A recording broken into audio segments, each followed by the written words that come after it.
with demand expected to come back, the question remains, does this mean the economy is back on track? Companies now, after experimenting with offshore in places like India, Philippines, and Poland, want to bring those jobs back. We invest in the U.S.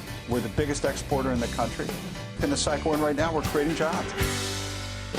From Radio America, it's Neil Asbury's Made in America, the show that explores American industry, large and small, and promotes American-made products everywhere. Put Neil Asbury's Made in America to work for you. A very big welcome to you today. I'm your host, Neil Asbury, together with co-host Dr. Rich Ruffin. Rich, I mean, we got an incredible show. It's been a big week. But the big thing, I mean, there's a lot of big things. I can't even imagine, which one could trump this one, though. I mean, this really has hit the press hard this week. America's relationship with China and what the Chinese did and what President Trump is going to do. And, where does this whole thing go? It's dangerous. It is dangerous. Let's just put it out there. This is a very dangerous situation. Well, what's interesting, and we're seeing, particularly as this week is closing out, everyone was looking to see what Powell would say at the Fed meeting out in Jackson Hole, one of my favorite places, by the way. And so, Powell came out with this comment this morning, which was, kind of benign a little bit, that we're thinking, kind of, we got your back, don't worry, we're going to do this. And but he didn't say he's going to have deep rate cuts, and that concerned some people. But the market accepted that. And then earlier than that, the Chinese came out with another statement that there are going to be another $75 billion in tariffs that will impose sometime in September, and the market accepted that. And then later in the day, the tweets come out from the president and indicating that he's very upset with China and U.S. corporations should be looking at other places to do business. And then absolutely the market takes a huge dump in the afternoon. So it looks to me that we can handle the Feds. But apparently it's the Chinese, it's China, that's really affecting the market and where it's going to go, up, down, or sideways. So we are living in a very, very, amazing time right now. Well, we're going to be having a favorite guest of ours on just in a moment to talk about China, Gordon Chang. He's all over the networks. He's been on our show a number of times. We're going to talk about China, also North Korea, a lot of these big things happening overseas, which now is obviously impacting our markets here at home.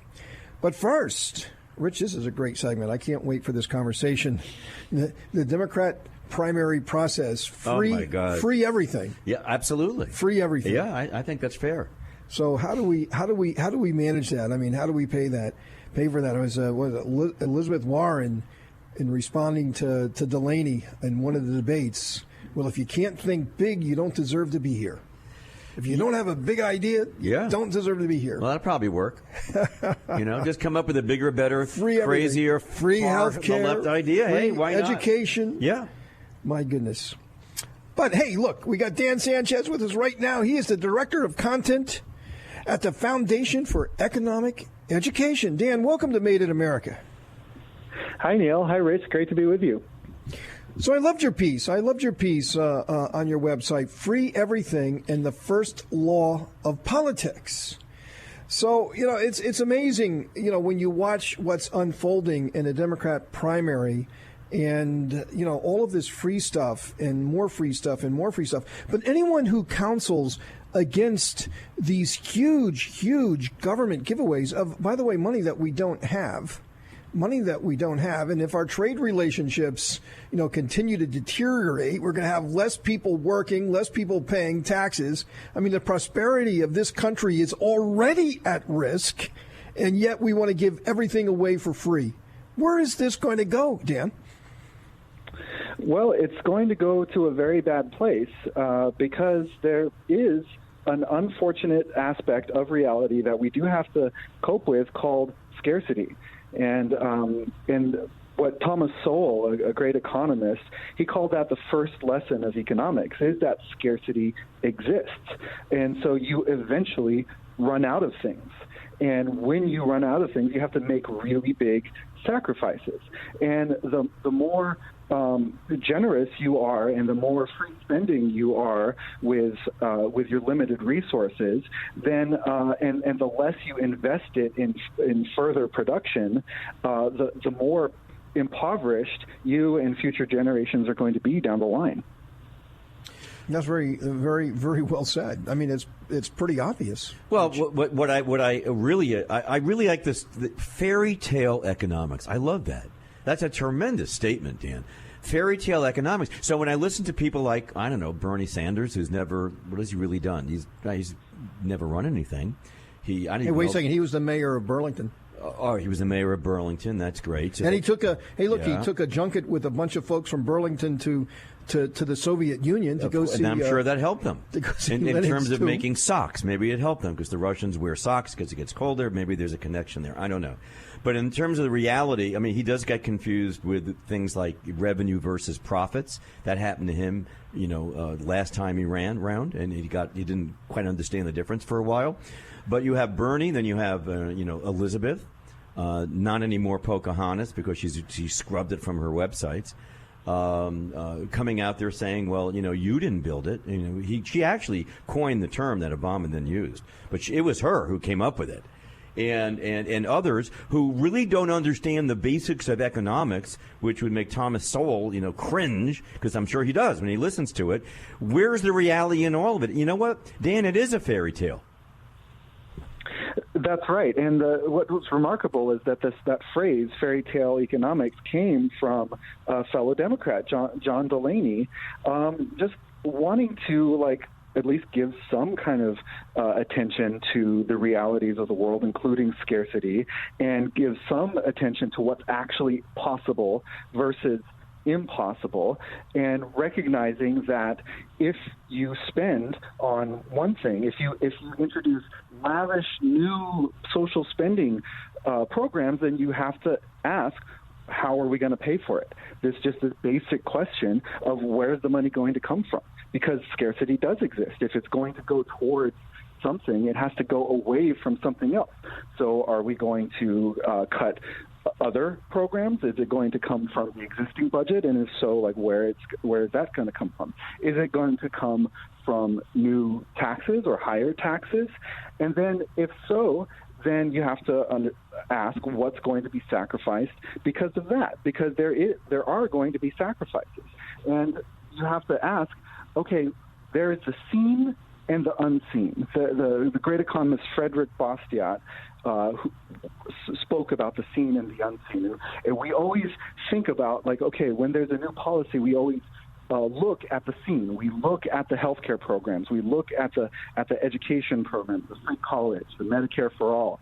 But then we don't think about the unseen. We don't think about what gets crowded out in the private sphere, what innovative solutions in education and healthcare that might have existed get crowded out by these often very dubious quality free, quote unquote free programs, and we don't see all the wealth that is squandered through all this taxation, because all that wealth that could have been invested into the economy by private entrepreneurs who actually know what they're doing, that it gets taken out of their hands and it put into the hands of politicians who don't.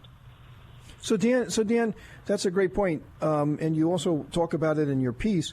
I mean, in the world of Bernie, in the world of Elizabeth, where does the American entrepreneur exist? I mean, do they exist? That's a good question. Do they actually exist? Do they become extinct? I mean, as you say, you're taking away the resources from the most productive part of our economy, our entrepreneurs, and giving it to the most unproductive part of our economy, our government, right? So there's only so many resources to go around. What happens to the American entrepreneur in this world? Right. The American entrepreneur is completely disregarded because they're only treated as just a golden goose to pluck, and they think that you can just pluck that golden goose without any consequences. So recently, Elizabeth Warren said when she was talking about her wealth tax that was one of her means of paying for all this free everything, she justifies it by saying that, okay, well, we're just you entrepreneurs, you built this business, and like you said, she's the originator of this whole line of reasoning of like, you didn't build that. She says, okay, well, maybe you built some of that, but you benefited from all this public spending that you took out of the public kitty.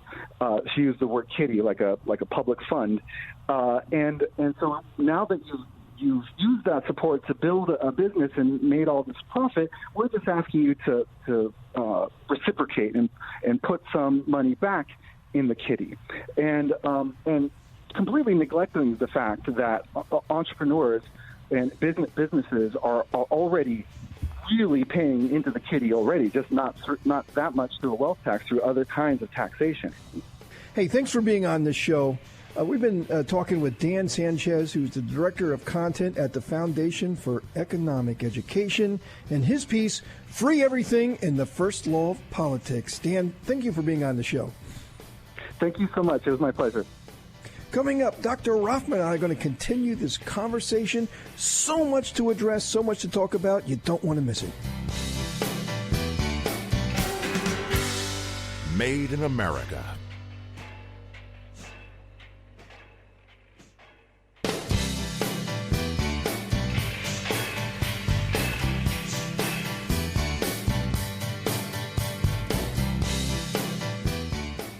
Welcome to Made in America. I'm your host, Neal Asbury, together with co-host Dr. Rich Rothman.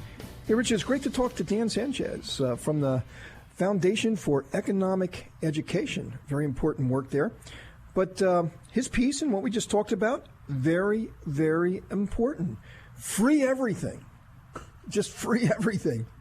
Wow. And you know, when you think about the cost of the Green New Deal and Medicaid for all and free education and free college education, and you sort of add this up and you take a look at the financial resources that our country has to work with, there's just so much that this country can do before, you know, you're going to have quantitative easing. I mean, just the printing of money, the printing of currency, the creation of currency out of thin air, that is going to take everybody's hard-earned savings. In our currency, it's just going to be debased. It's going to be devalued. It's what I called in the past in my book conscientious equity, morphine economics. That's the best one. You just morphine economics. Yeah, fairy tale economics, morphine economics is where you just take this currency, this drug that you're creating, and you're pumping it into your veins, and you think you're getting better. You think it's making you healthy, but you're really hallucinating. This terrible drug is actually killing you. The debasing of our currency is the debasing of our economy, is the debasing of our savings. Everything that we've worked for is worth less and less and less and less, because you're just creating this currency out of thin air to pay for free everything. Everybody loses. You know, there is no free lunch here. Everybody has to create. For prosperity to work, you have to have an economic system that includes the entrepreneurs that are able to go out there and take the risk and build things and make things that work, efficient, responsible things that are actually paying for themselves. That's how this economy has become great in the prosperity that we have. It's not because of free everything. Well, there is no free. I mean, as you're talking about, we're going to print money. Who pays for that? As you just pointed out, everyone's going to wind up paying for that in the long run. Well, they pay for it through the debasing of their currency. Exactly right. And what is all of your savings and your retirement and everything that you work for?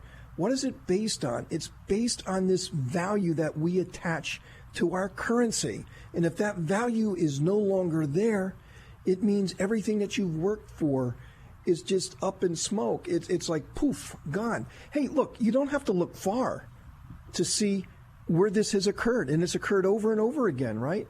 This should be very obvious. I mean, take a look at Venezuela and how rich of a country it was before they tried free everything, right? Just go around the world in so many different experiments of free everything. And when that happens, you get the currency, and the currency debases and it devalues, and everybody who's worked and has saved and done everything that they were told that they were supposed to do, they become the losers. They become the losers. Well, that's correct. So when you have your fairy tale economics or your morphine economics, Neil, and we listen to people like Sanders and he released this week his new concept for his Green New Deal. And he said, well, it's going to cost $16 trillion. Well, we know that's not real. It's going to be billions and trillions more than that. But it will. How are we going to pay? It's going to be great because even though we're going to eliminate millions of jobs, the fossil fuel industry will disappear. The car industry will disappear. All this thing's going to change. He said it would create 20 million. Of course, he didn't know how. 20 million jobs. Well, didn't we hear things like that with the Obama administration? That stimulus package, it's going to create all these new shovel-ready jobs. We're going to really do it. We're going to invest into renewable energy. Solyndra being an example. We're going to put a lot of money into that, and those industries are going to carry the load. They're going to create jobs. So those being displaced in the fossil industry, such as coal, and Hillary was very clear on this. We're going to shut this down. We're going to get to this renewable fuel. We're going to eliminate the jobs in West Virginia, for example, when she was there. But you're all going to be unemployed, but we're going to recycle you. Number one, we're going to give you welfare. How wonderful is that? We're going to give you welfare, and then we're going to retrain you for this new burgeoning industry of solar panels and wind farms and all these other things that we can create, that would be renewable fuel. But that never comes to reality, Neil, does it? Because it is a bunch of morphine. That's right. It's a bunch of morphine, and that's what they're pumping into the American economy when they're talking about free stuff, because there is no free stuff. It is a drug. It is a drug that everybody gets hooked on, right? And then everybody wants to believe in it. Everybody wants to believe in it. But isn't those Rich, who don't know? Well, and Rich, you have brought this up in the past. I mean, what the socialists want to do, the Socialist Party of America or the Democrat Party of America, whatever you want to call it, they're now synonymous with each other. What they want to do is make the people dependent on government. If they control the people because they're dependent on government, they control politics. They control, whatever is their political agenda because the people rely on them. They have nowhere else to go because everything else has been destroyed. The Democrat mantra is to create victims. The victims are those who become dependent on the government. If they are victims and dependent on the government, they inure benefit to the power to the Democrats as they're controlling the government. It's a vicious cycle. They own their souls. What happens with morphine? You lose your soul, don't you? Yes, you do. Yeah, to the morphine.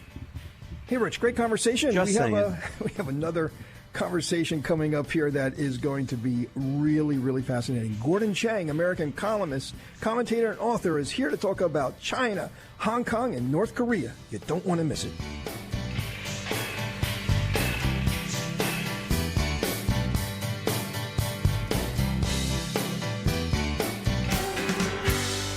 Made in America.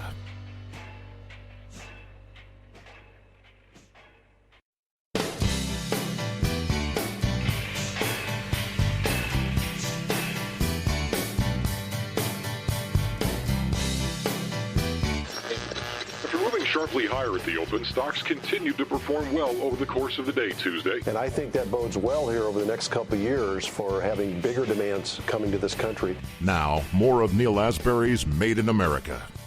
Welcome to Made in America. I'm your host, Neil Asbury, together with co-host Dr. Rich Ruffin. Rich, so as promised, we're going to talk about China. We're going to talk about China and the impact to our economy, what's happening politically. Where's this thing likely to go? What is going to happen in the next 90 days? How will this impact the election? Just so much to talk about. So much is at stake. We're very pleased to have with us a very good friend of the show, someone who you see all over the media talking about China, North Korea, very, very important figure in our media when it comes to this. Gordon Chang, who's an American columnist, commentator, and author, and he is back with us again. Gordon, welcome to Made in America. Oh, well, thank you so much, Neil. So, Gordon, I really don't know where to start, but this week, obviously, the relationship and the friction between the United States and China has really, really ratcheted up. President Trump says he doesn't think American companies should be doing business with China anymore. It's almost like he's mandating for American companies not to do business with China anymore. I mean, that's really impossible to do. A lot of these companies have spent 30 years building supply chains. A lot of what we import from China goes into American manufactured goods. Like, I'm an American manufacturer, and I use a lot of components that are imported from around the world, including China. It's just there's no easy solution just to turn off the spigot and to go in a totally different direction. First of all, the cost would be absolutely stupendous, and the time it would take, well, my career would be over by the time that it would take. So I know that you have very pointed views on our relationship with China economically and politically. So what do you think is the outcome of this, and what the American policy should be from this point going forward, knowing what happened this week? Yeah, the eventual outcome will be that the United States will disengage from China, and our trade relationship will be at a much lower level. And part of it is because, we're not driving this, Neil. The Chinese are. The Chinese have been stealing hundreds of billions of dollars of U.S. intellectual property each year. You can take your number from, $150 billion to maybe $600 billion a year. Also, we've seen that their trade behavior has deteriorated across the board as Xi Jinping has ruled China since 2012. So something had to be done, as President Trump has said, and now's the time to do it. So this is going to be extremely painful, and nobody wants this. But unfortunately, that's not up to us. It's up to the Chinese. What I found interesting, Gordon, and good to hear your voice again on the show. Thank you for that. What I find interesting is that, the market could handle the Fed's comment, Powell's comment this week. It accepted that. It moved on. It really didn't. There's no interest rate cuts. Yeah, I mean, well, he doesn't know where he's protective on that. I get that. Right. I understand that. But the market took that. And then, at the same time, practically the same time, a little bit earlier, China came out with, we're going to hit you with another $75 billion in tariffs starting September 1st. And the market accepted that. But then, later in the day, the same day this week, the president came out with his tweets indicating that I really suggest that American corporations look for someplace else to do business. And then that really jumped dramatically. So it appears, Gordon, it appears that not so much the Feds, but certainly China is driving the market right now. What are your thoughts on that? Yeah, I think that's certainly true. We've seen the ups and downs depending upon how the trade negotiations have been going. And clearly what's occurring right now, not any particular day or any particular week, but, this year we have seen a sharp break in general China policies from the policies of the last 4 decades. So this is a period of turbulence, and markets don't like this. But unfortunately, this is really necessary for the United States. And markets are probably going to take bigger hits as we get closer to some real actions on the part of the administration, and we see trade volumes continue to decline. So, yes, it's China-driven, and we haven't seen anything yet. Well, Gordon, that's a big prediction. President Trump has really sort of tied his presidency to the stock market, right? The stock market going up. Why can't you would be crazy not to vote for me? But the converse of that is true. Stock market going down, he's losing a big part of his appeal and what he's brought to the American people, the prosperity and so forth. I mean, look at your 401ks, your retirement funds. Everybody's doing much better with me. Why would you put that at risk? You vote for the Democrats, the market is going to collapse. Well, the market is collapsing. So what is his election campaign? I mean, what is it going to be that he's going to run on if he's not running on a strong economy? Well, it could very well be a strong economy come November. I mean, we just don't know. And it's not like it's just the United States in isolation. The question is, what does the rest of the world look like? Where is the money going to be flowing? And, as we've seen in the Euroland, as we've seen in Japan, China, across the world, markets don't like what is occurring in those countries. The economies are really soft, negative interest rates. And so you're going to have money coming into the United States, and you're going to have all sorts of compensating factors. So It's impossible to predict what the economy will look like, what the markets will look like, say, September and October next year. But it's not automatically that they're going to be worse than they are now, and there are a number of scenarios where they could be better. There's just so many things in play right now, and it's, I think, the uncertainty that is driving a lot of the markets down because they don't like uncertainty, as you can understand. Well, yeah, that's a very scary word for them. But let's take a look at what's happening in China. It seems like China really is, getting boxed in a number of ways. I mean, it would appear that they would want to have a deal with us. They do have a problem with Hong Kong. They do have to address that. That's a serious problem. They do want to, I guess the Chinese definitely want to save face. Face is very important, I presume, in dealing with the Chinese government and the folks over there. So, I mean, do they want to find a way out of this, Gordon, or do they want to just wait this out with this, supposition that the Dems are going to win the White House? Yeah, it's possible that Chinese leaders want to, and actually are trying to wait out President Trump, but it could also be that their political system is frozen so that they can't come to a deal. And we have seen, not just in trade with the United States, but also in other areas such as Hong Kong, a complete freezing of Beijing policy. So this may be symptomatic of real problems in the top of the Chinese political system. And so therefore, even if President Trump wanted a deal, I'm not so sure that he could get one right now. Hey, folks, we're talking with Gordon Chang, American columnist, commentator, and author. Very fascinating discussion on China. And I'd like to move on to Hong Kong and North Korea. You don't want to miss it. We're going to be back in just a moment with Gordon Chang. Made in America.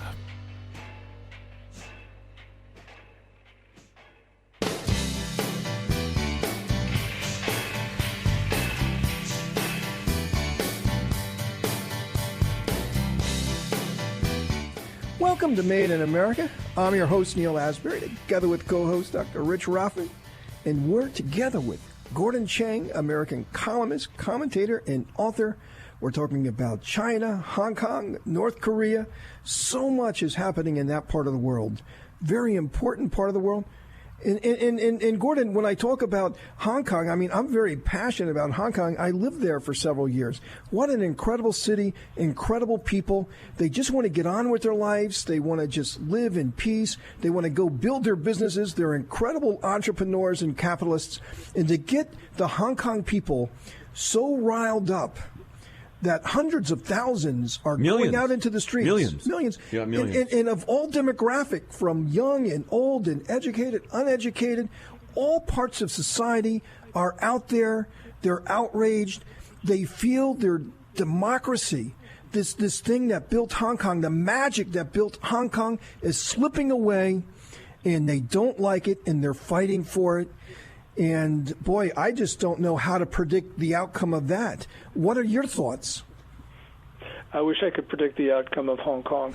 But what you have right now are two determined sides. You have the people of Hong Kong who, as they say, are making the last stand for their home. And you've got Beijing, which is absolutely determined to encroach upon the autonomy that Chinese promised in 1997 when they took Hong Kong from the British. They promised 50 years of one country, two systems, a high degree of autonomy, and they have reneged on that promise in several important respects, which is the reason why you had 2 million people on the streets on June 16th, why you had 1.7 million people or so last Sunday. This is really an issue, I think, of people standing for their home. And this is going to be, I think, a very difficult resolution because neither side is going to in the mood to compromise. So perhaps it would, in a way, the Hong Kong scenario would usurp the ability of the Chinese government to move forward in other areas. Could that be happening too? And that would be prohibiting us, or preventing us, I should say, from, having talks. And then the question is, are we really having talks? Or are they just, ironically, talking points? Yeah. With regard to the U.S. trade negotiations of the 12th round, which were in Shanghai, they were very short. They were just talking points. There was no real negotiation. And that's probably going to be the same if they hold the 13th round in D.C. Next month, which I don't know if it's going to go forward.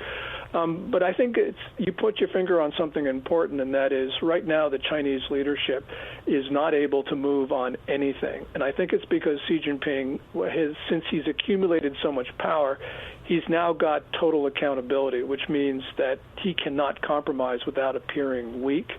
Also, he's deinstitutionalized the Communist Party, which means he got rid of rules which constrained his power, but those were rules that also protected him.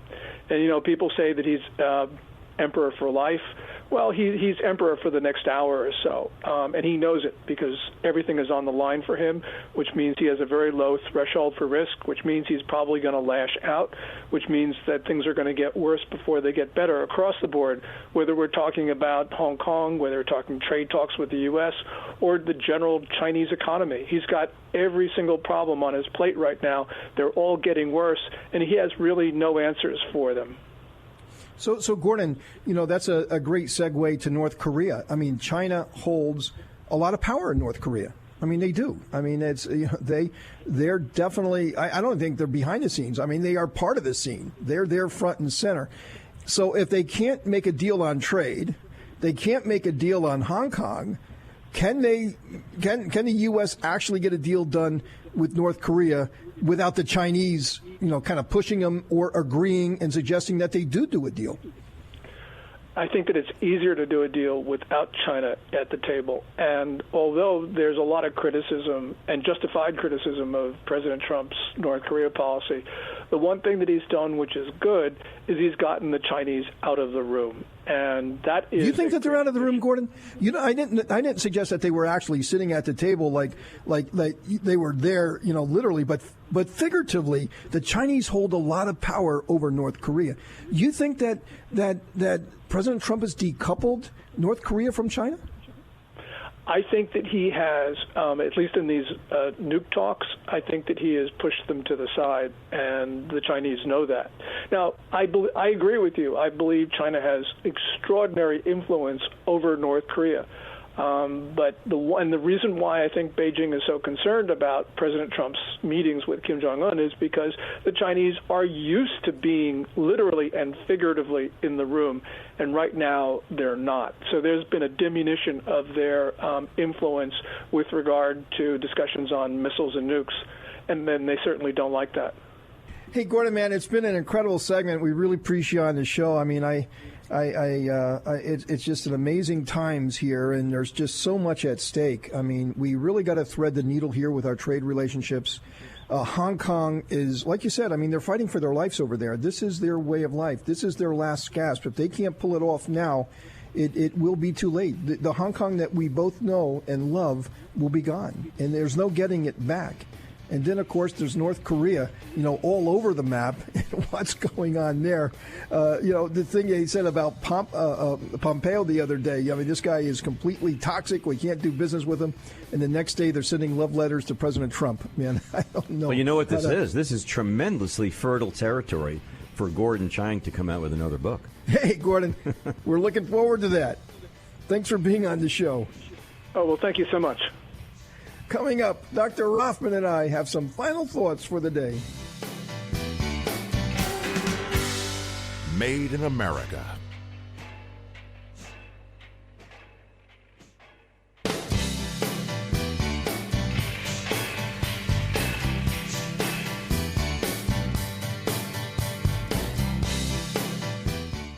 Welcome to Made in America. I'm your host, Neal Asbury, together with co-host Dr. Rich Rothman. So, Rich, great conversation with Gordon, as always. And, he's got an opinion, and I must confess that I'm a bit different. He thinks that we must decouple from the China economy, and we got to do it quickly, and we got to do it now, and damn the torpedoes, and we just got to get it over with. But I got to tell you, and I think you and I talked about this prior to doing our show today, is that this has huge implications for 2020 in the election. Yeah. And if there is a meltdown, and if we are truly heading into this recession, now the president likes to believe that it's the fake news, the media that's coming up with this recession just because that's a way to beat him, and it's just fake and it's not real. But I got to tell you, I'm not sure if he's right on that one. I think that the longer that this dispute goes on, the longer that there's this uncertainty in the market and our manufacturers and our farmers and everybody who depends on a global supply chain, the longer it goes, the more pain and the uncertainty that exists. We do get into that sort of, the moment to where, just the perception. The perception is this isn't good. I mean, remember with President Obama, people really had a dim outlook of their future, right? And the perception was... the confidence level of the country was very low. It was very low. We had no self-confidence. We just didn't believe in ourselves. The world and everything's going against us. Why do we go out there and take risk? Entrepreneurial activity was down at a historic low. People weren't investing money. They weren't going out there and creating companies, new startups. Well, home buying was down to a dismal point. Because of perception. Yeah. Because of perception. Yeah, that's exactly correct. A lot of it is because of perception. But Neal, so if the perception is that the world is really going into a bad place, let me tell you, this go-go economy that exists can evaporate as quickly as it materializes, right? It came on quick, it can evaporate quick. You're playing with fire here. Well, listen, I understand what the president's saying about fake news. I struggle to watch CNN, and I can't believe this is like Bizarro World. Same thing with MSNBC. I can't believe what I'm listening to. Even CNBC, when they report, there is a negative slant. They can take the same number that you and I are reporting, but they'll find a negative word or two along the way to make it bad. But when the president, and this does concern me as we discussed prior to the show, when the president tweets out, so we have tweet negotiations going on right now. In real time, there are real consequences to that. That affects everybody. So if you tweet out, American manufacturing groups should not be in China, go find an alternative to get out of it, or bring it back to the United States or whatever, and the market drops 500, 600, 700 points in a day, that's not fake. That happens to exist in real time. And that is a direct consequence of the nouns and verbs and adjectives that you're using in your tweet. So I'm not so sure the tweet negotiations are the best way to go right now. I think, from my point of view, as we discussed, I think the president should allow his men and women who are the professionals in this, let them do the trade negotiations and let him stay out of it for a while. Because when it comes down to a 600, 700 point drop in the marketplace, Neal, it affects a lot of millions upon millions of Americans, and they're watching their equity slip away. They're just watching it. That's not fake. That's real. As in my mother in Delray, Florida. She calls me all the time. Neal, what's going on here? What's going on here? Should I be concerned? Should I be concerned? I just took a big hit to my retirement account. I've seen it go down and down here. But that's a very real feeling. Now, imagine that with millions of people. She's one of millions. That's right. Who are feeling that same way. That's right. And let me tell you, 500 or 600 points is just a down payment of what this could be. It's a small down payment to the sort of economic dislocation that we could see. We have to wait this out. First of all, you have to be in the market, and we've all played the market. You have to take a long-term view on the market. So you have to see where this is going to go. For example, the market could be down 500 points in the morning. By the end of the day, it's only down 120 points, which is a drop in the bucket in our GDP. It isn't that bad. But it's a very real concern to those, such as your mom. I have an older sister. I have a trust fund that's pretty good. And, yeah, my sister watches that like a hawk. So I get the same phone calls you get. Hey, Rich, what do you think? What do you think we should be doing? And it's like, take a deep breath. Don't go insane. Just relax and see where it's going to go. But I believe there are consequences to words. Well, we got to watch your words. Yeah, unfortunately, we got to go. We talked about perception. Well, let me tell you, this thing could not rebound the next time and just keep going. Absolutely. There's that possibility. That's what we got to be afraid of. Rich, unfortunately, we're out of time, man. Boy, that went by so fast. Such great guests today. But don't worry, we're going to be back again next week with equally good guests for incredible discussions here at Made in America, where we never stop fighting for your jobs.